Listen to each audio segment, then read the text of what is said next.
Rhea Ripley just keeps doing it. And in this video, I'm going to tell you exactly what that is and why you should appreciate it. Why not everyone can do this. Why Rhea Ripley continues to show everyone wrong and or back up the supporters in which have been praising her for years. If you look at where Rhea Ripley is, obviously as we head into the new year, obviously as we head into the Raw Netflix debut episode, January 6th, when she steps into the ring yet one more time and steps up to the plate to challenge Liv Morgan for the championship in a match in which I believe Rhea Ripley will go over, in a match in which I think Rhea Ripley will reclaim a championship she never lost, winning back the Women's World Championship, starting all the way back coming out of WrestleMania, in a backstage segment in which she suffered a shoulder injury at the hands of Liv Morgan that has sent Liv Morgan into a different stratosphere with this angle, with this storyline, with this gimmick. You can credit Rhea Ripley for that. Now, Rhea Ripley is an interesting person because if you look at all the stops along the way within her career, there's one thing that has stayed the same, and that's the point of this video. Rhea Ripley from NXT to UK to NXT to the main roster, to the early days of the main roster, to Judgment Day, to 2023 and her breakout year. She was part of the Judgment Day, winning the Women's Royal Rumble match, earning a shot at Charlotte Flair, dethroning Charlotte Flair as a women's champion, and going on to a year-long run as women's champion. That also, by the way, included a main event, premium live event match at Elimination Chamber in Australia against Nia Jax, and going over. Everywhere she goes, she continuously reinvents herself. Rhea Ripley did it again, reinventing herself again. This is what separates the superstars from the megastars. Megastars are able to sense, okay, I'm getting stale, or I need to change something up, or I need to take this to another level.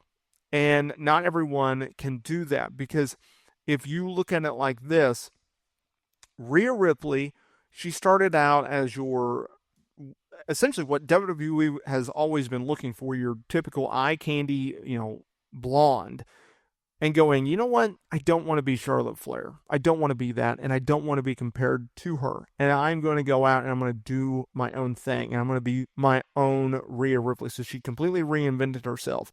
And then she went to NXT, and she reinvented herself even more. And she really got into this gothic type character. And then she goes on the main roster with that, and it's good, but it's not good enough. And then they pair her with Judgment Day, and that takes her character even darker. And more importantly, she is able to elevate herself to the point where they do book her as the Women's Royal Rumble winner, to the point where they go, you know what? We're going to avenge your loss to Charlotte Flair. We're going to have you beat Charlotte Flair. We're going to do so at WrestleMania and for the women's title. And oh, by the way, she gets all that. And then she goes on a very, very good heel run. A better heel run than I think most people would expect from Rhea Ripley as the women's champion. And it has a lot to do with her pairing with Dominic Mysterio. Being able to be paired with Dominic, I think, significant development for Rhea Ripley and her character, because it was able to get her to a heel heat type level in which she had never reached before, and it was because of Dominic Mysterio. Now, sure, it did help with her booking and being kept strong and being part of the Judgment Day, but being paired with Dominic Mysterio, who, in my opinion, is the best heel and has been the best heel over the last year in all of pro wrestling, WWE, AEW, etc., right?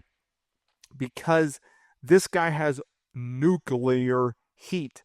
And then what happens? They go on a very long run, and then the fans start to get behind Rhea earlier this year. I always circle her feud with Nia Jax as like the moment of fans were like, this is the person we want to root for. This is the person we want to get behind. And so instead of fighting it, she goes, okay, let's take this to the next level. I was the best heel female in WWE in 2023. Now in 2024, I'm going to be the best babyface. And so she naturally turns and she, once again, takes it to another level. She reinvents herself yet again. And so then she feuds with Becky Lynch and she goes over. And then she feuds with Liv Morgan and then she gets injured. And it sucks. But you know what? That was great because it took her to another level because the fans were pissed that they didn't get to see her drop the women's championship. So they're like, screw that. We want to see this woman get her belt back. And then they have Liv Morgan, who's the ultra heel, who has taken her game to another level this year. And they bring her in to Rhea's world. And we go on a multiple month run of Liv getting a little bit better, Rhea getting a little bit better. And they keep increasing and things keep progressing and things keep elevating and things keep getting better.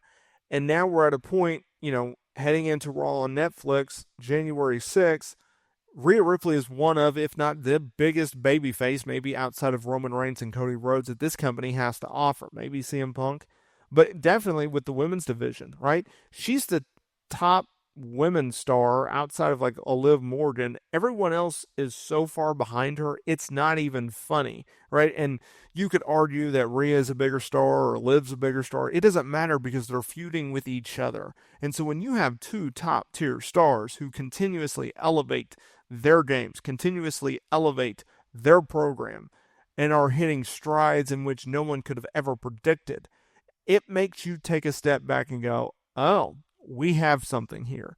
And when you have something here, you run with it. And that's what WWE has done with Rhea Ripley. That's what WWE has done with Liv Morgan. And that is why Liv Morgan versus Rhea Ripley has worked so well. That is why this feud is so epic. That is why this feud has taken this company by storm. No one going into 2024 could have predicted that Rhea Ripley would reach the level of stardom in which she did. No one going into 2024 could have predicted the level of stardom that Liv Morgan could have reached. And no one could have predicted the level that this program between Liv Morgan, a ultimate heel, of ultimate babyface, and Rhea Ripley could have reached. That is what these two women have done. And so you can sleep on this feud if you want. You can knock it saying it's gone too long, it's repetitive. I hear you.